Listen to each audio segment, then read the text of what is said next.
ছুটির দিনে সকালবেলা যদি এক কাপ কফি নিজের মনের মতো করে না খাই তাহলে কি হয় বলেন তো। ছুটির দিন মানে হচ্ছে সব কিছুর ছুটি, ডায়েটেরও ছুটি।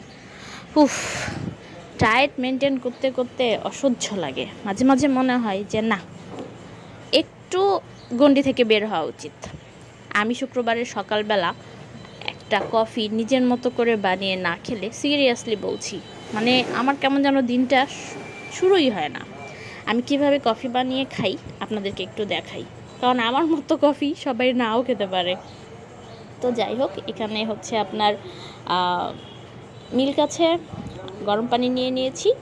তো সবাই আসলে কফিটা পছন্দ করে না, বাট আমার আসলে কফিটা বেসিক্যালি পছন্দ। আর কফি মানে খুব ক্রিমি করে বানিয়ে খাওয়াটা আমার খুব ভালো লাগে, মানে এই টেস্টটা আসলে আমার ভালো লাগে। তো সেই জন্যই আসলে এইভাবে খাওয়া। আমার কথা হচ্ছে কি ভাই, সপ্তাহে একদিন কফি খাবো, নিজের মনের মতো করে বানিয়ে খাবো। তো যাই হোক, আমি গুঁড়ো মিল্ক নিয়ে নিয়েছি। এখন হচ্ছে আমার কাছে একটা নেসক্যাফের প্যাকেট আছে, যে কোনো কফি ইউজ করা যায়, বাট আমার আসলে এইভাবে বানিয়ে খেতে ভালো লাগে। তো সেই জন্যে আমি নেসক্যাফের প্যাকেটটা ছিঁড়ে নিয়েছি, আর সম্পূর্ণটা কফি ঢেলে নেব আমার কাপের মধ্যে। একটা সুন্দর স্মেল আসছে, সিরিয়াসলি সত্যি কথা বলছি। মনে হচ্ছে ছুটির দিন, ছুটির দিন মানে ছুটির আমেজ, আর ছুটির আমেজ মানেই একটা রিল্যাক্সিং মুড আছে। সকালবেলাটা যদি সুন্দরভাবে নিজের মনের মতো করে শুরু করা যায়, ইনশাল্লাহ সারাদিনটা ভালো যাবে আশা করছি। তো হয়ে গেছে আমার কফি।